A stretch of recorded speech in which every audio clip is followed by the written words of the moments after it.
नमस्कार दोस्तों, आप सबका एक बार फिर से बहुत बहुत स्वागत है हमारे चैनल स्टडी आईटीआई स्किल्स के एक और नए वीडियो में। पिछले वीडियो में हमने न्यूटन के गति के 3 नियमों एवं न्यूटन के गति के नियमों पर आधारित कुछ प्रश्नों को हल करना सीखा। अगर आपने यह वीडियो नहीं देखा है तो आप यह वीडियो एक बार जरूर देखें। इसकी लिंक मैंने आपको डिस्क्रिप्शन बॉक्स में दी हुई है। आज के वीडियो में हम वस्तु की वृत्तीय गति एवं उस पर आधारित प्रश्नों को हल करना सीखेंगे, तो आप इस वीडियो को लास्ट तक जरूर देखिएगा। आइए स्टार्ट करते हैं। आइए सबसे पहले समझते हैं कि वृत्तीय गति क्या होती है। जब कोई वस्तु किसी वृत्ताकार पथ पर गति करती है तो उस वस्तु की गति वृत्तीय गति कहलाती है। जैसे कि किसी कार का किसी वृत्तीय पथ पर गति करना, पृथ्वी एवं अन्य ग्रहों का सूर्य के चारों ओर गति करना इत्यादि वृत्तीय गति के उदाहरण हैं।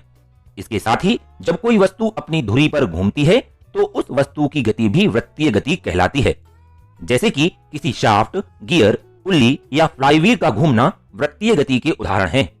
वस्तु की वृत्तीय गति को मीटर प्रति सेकंड या रेडियन प्रति सेकंड में मापा जाता है।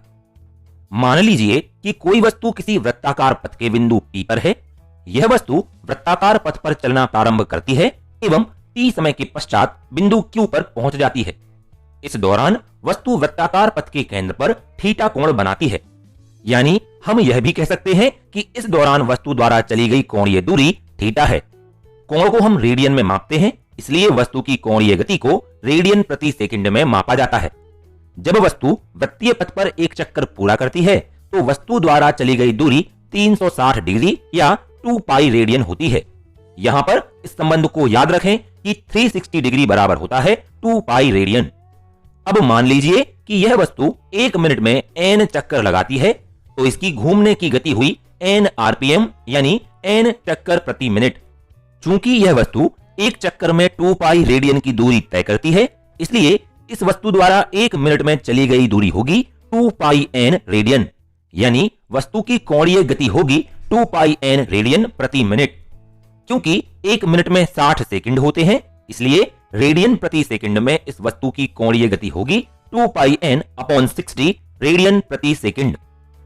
अगर गाड़ी के पहिए की बात की जाए तो जब पहिया अपनी धुरी पर घूमता है तो वृत्तीय गति करने के साथ साथ वह आगे भी बढ़ता है। जब पहिया वृत्तीय गति का एक चक्कर पूरा करता है तो वह सीधी रेखा में पहिए की परिधि के बराबर दूरी तय करता है। यदि पहिए का डायामीटर यानी व्यास d है तो पहिए की परिधि होती है पाई इंटू डी। इसलिए पहिए के एक चक्कर यानी 2 पाई रेडियन घूमने पर पहिए द्वारा सीधी रेखा में चली गई दूरी होती है पाई इंटू डी। यह गति सीधी रेखा में होती है, इसलिए इसे मीटर प्रति सेकंड में मापा जाता है। अब यदि यह पहिया 1 मिनट में n चक्कर लगाता है तो इसकी घूमने की गति हुई n आरपीएम। चूंकि एक चक्कर में पहिए द्वारा चली गई दूरी होती है पाई इंटू डी एवं पहिया 1 मिनट में n चक्कर लगाता है, इसलिए 1 मिनट में पहिए द्वारा चली गई दूरी होगी pi into D into N meter. अतः पहिए की गति होगी pi into D into N meter प्रति मिनट।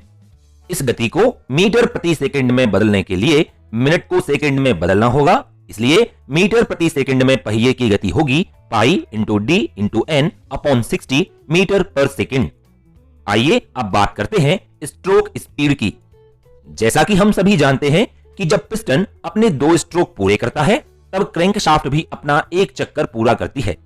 जब पिस्टन फॉरवर्ड एवं बैकवर्ड मोशन करता है तब टीडीसी एवं बीडीसी पर वह अपनी गति की दिशा बदलता है, इसलिए पिस्टन की गति को औसत गति के द्वारा दर्शाया जाता है। माना कि स्ट्रोक की लंबाई s मीटर है, इसलिए 2 स्ट्रोक यानी क्रैंकशाफ्ट के एक चक्कर पूरा करने पर पिस्टन द्वारा चली गई दूरी होगी 2 इंटू एस। यदि क्रैंकशाफ्ट 1 मिनट में n चक्कर पूरे करती है तो 1 मिनट में पिस्टन द्वारा चली गई दूरी होगी 2 इंटू एस इंटू एन। इसलिए पिस्टन की औसत गति होगी 2 into S into N meter प्रति मिनट।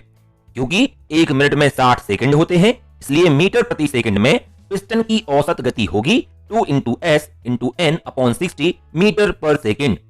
यहां पर एक बात और याद रखें कि पिस्टन के द्वारा एक स्ट्रोक में चली गई दूरी s क्रैंकशाफ्ट के व्यास के बराबर होती है। अब आइए आज के टॉपिक से रिलेटेड कुछ न्यूमेरिकल प्रॉब्लम्स को सॉल्व करना सीखते हैं। पहला प्रश्न है, किसी क्रैंकशाफ्ट की क्रैंक त्रिज्या 20 सेंटीमीटर है एवं इसकी गति 30 आरपीएम है। तो मीटर प्रति सेकंड में पिस्टन की औसत गति ज्ञात कीजिए।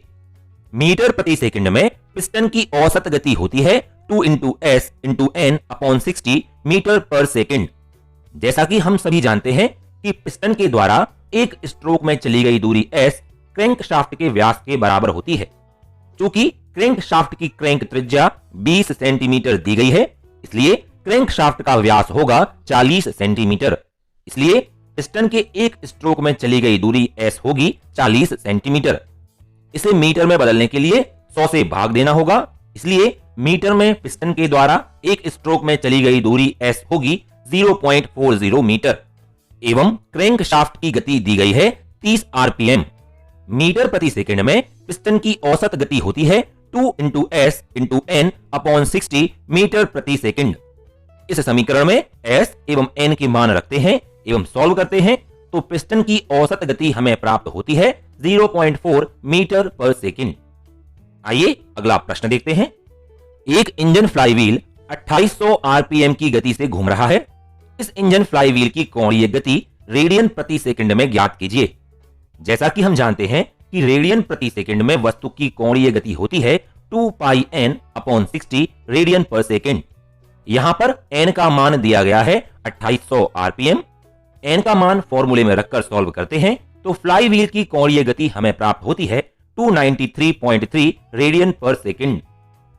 आइए अगला प्रश्न देखते हैं। एक वाहन के पहिए का व्यास 540 मिलीमीटर है। यह पहिया 120 डिग्री के कोण पर घूमता है। इस पहिए के किसी बिंदु द्वारा चली गई दूरी ज्ञात कीजिए। पहिए के एक चक्कर घूमने पर पहिए द्वारा सीधी रेखा में चली गई दूरी होती है पाई × d। इस प्रश्न में पहिया 120 डिग्री घूमता है। 120 डिग्री 360 डिग्री का एक तिहाई होता है, इसलिए पहिए द्वारा 120 डिग्री घूमने पर उस पहिए द्वारा चली गई रेखीय दूरी होगी पाई × d/3। यहां पर d हमें दिया गया है 540 मिलीमीटर। इसका मान सूत्र में रखकर सॉल्व करते हैं तो पहिए द्वारा चली गई दूरी हमें प्राप्त होती है 565.2 मिलीमीटर। आइए एक और प्रश्न देखते हैं। किसी वाहन के पहिए का व्यास 600 मिलीमीटर है। यह पहिया 250 आरपीएम की गति से घूम रहा है। तो मीटर प्रति सेकंड में पहिए की गति ज्ञात कीजिए। मीटर प्रति सेकंड में पहिए की गति होती है πdn/60 मीटर पर सेकंड। यहां पर d पहिए का व्यास हमें दिया गया है 600 मिलीमीटर।